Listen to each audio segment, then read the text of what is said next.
Errol Barnett is here in the studio with more on this. Good morning, Errol. I'm very fascinated to hear what you got to say. Yeah, listen up to this. Good morning, everyone. Clearview AI CEO says he wants you to trust him. He's trying to gain the public's trust here. The 31-year-old says his company's facial recognition technology is only available to law enforcement and is to be used to identify potential criminals. But there are serious questions about whether his software is too invasive.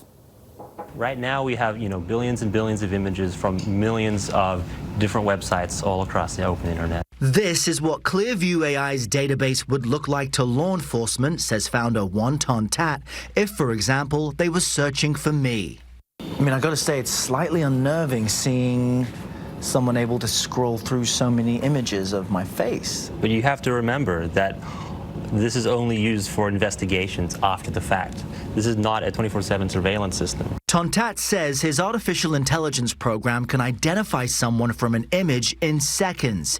It matches faces of unknown people to their online photos and the sites the images originally came from. The results, he says, are 99.6% accurate. Would you like to have a try? Sure. Let's see. When we tried out the company's phone app, even covering half my face, it still worked on the first try. There we go. Ton-That says Clearview has 3 billion images in its database sourced from millions of websites and social media platforms in a method known as scraping. Wired editor-in-chief Nick Thompson says facial recognition raises sobering moral and ethical questions. In order to build it, you have to scrape a lot of public information in ways that may be legal, but that certainly goes against the terms of service of companies like Facebook and Twitter. Secondly, this is really creepy. And the big companies who have the data already haven't wanted to do it. YouTube, Facebook, Venmo, and Twitter told CBS News scraping is against their policies. Last night, Google and YouTube sent Clearview a cease and desist letter, and this comes weeks after Twitter did the same, demanding Clearview stop scraping pictures from their platform and delete any data taken. Are you aiming to comply with Twitter? Our legal counsel has reached out to them and are handling it accordingly. But there is also a First Amendment right to public information.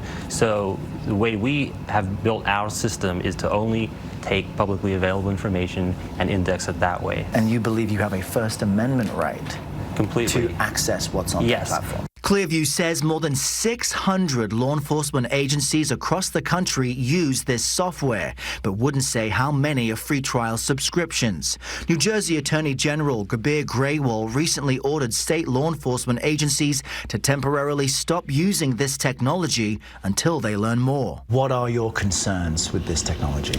I'm not categorically opposed to facial recognition technology. I think used properly, it can help us solve criminal cases more quickly. It could help us apprehend child abusers, domestic terrorists. But what I am opposed to is the wide-scale collection of biometric information and the use of it without proper safeguards by law enforcement. But Ton-That argues Clearview AI is essentially a search engine for faces. Google can pull in information from all different websites. So if it's public, and it's out there, and it can be inside Google's search engine, it can be inside ours as well. In a statement to CBS News, Google calls that comparison inaccurate, writing, quote, "We give webmasters control over what information from their site is included in our search results, including the option to opt out entirely." This platform is very powerful, but it relies on transparency for people to trust and believe it. Yeah. And there just isn't much of that available right now.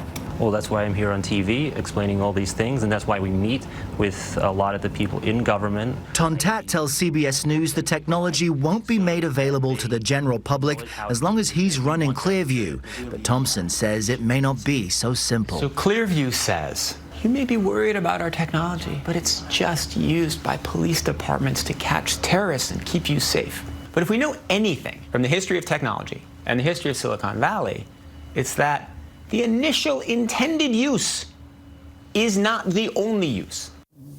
Now, Ton-That told us subscription prices vary, but to give you a rough idea, one of the largest police departments in the country pays roughly $50,000 for a 2-year contract. Now, Clearview keeps all images, even if they are deleted from the website where they are sourced. And the New York Times, which really broke this story open, the reporter Kashmir Hill last month reports that the company is working on a tool that would let people request to have those images taken down. Yeah, request doesn't mean they comply. I mean, the big question here is it not against the law, as Nick Thompson points out, and in the absence of some sort of national federal regulation, these companies are left to do whatever they want. Yeah. Yes. Precisely. And the other concern is that, well, what if police officers take images out of context? What if they see you at a rally or a demonstration and those images become part of a profile that they build? Ton-That says, look, if it's public information and it's already out there, we are just sourcing it and matching it to us. He has an argument, but I'm with Nick Thompson. It's really creepy. Yeah. It's creepy. People are divided on whether or not this is a benefit to society or whether it really crosses a line, you know, of I no understand return. the concerns. What was like seeing all those pictures of you, Errol?